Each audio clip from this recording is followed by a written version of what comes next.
ನಮಗೆ ಕಂಡ ಚಿತ್ರ ಭಾಷೆಯ ಬಲೆ ಭಾವನೆಯ ಲೋಕದಲ್ಲಿ ಪಾತ್ರ ಈ ನಾಡ ನುಡಿ ಮಣ್ಣ ನೆಲದಲ್ಲಿ ಫಲವು ಓದುಗನ ಮನದಲ್ಲಿ ಈ ಚಿತ್ರದ ನಲಿವು ಇದು ನನ್ನ ನೆಲವು ನಿಮ್ಮೆಲ್ಲರ ಒಲವು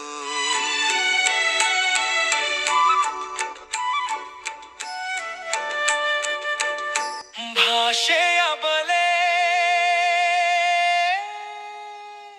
ಶುರುವಾಗ್ತಿದೆ ಹೊಸ ಕತೆ. ಭಾಷೆಯ ಬಲೆ ಇದೆ ನವೆಂಬರ್ 30ರಿಂದ ಪ್ರತಿ ಭಾನುವಾರ ಮತ್ತು ಸೋಮವಾರ ರಾತ್ರಿ 8 ಗಂಟೆಗೆ. ಪ್ರತಿಲಿಪಿ ಆಪ್ ಡೌನ್ಲೋಡ್ ಮಾಡಿ, ಅದರಲ್ಲಿ ಕನ್ನಡದ ಕನ್ನಡಿ ಅಥವಾ ಭಾಷೆಯ ಬಲೆ ಎಂದು ಸರ್ಚ್ ಮಾಡಿ. ಕಥೆಯನ್ನು ಓದಿ ನಿಮ್ಮ ಅನಿಸಿಕೆ ಅಭಿಪ್ರಾಯಗಳನ್ನು ತಿಳಿಸಿ.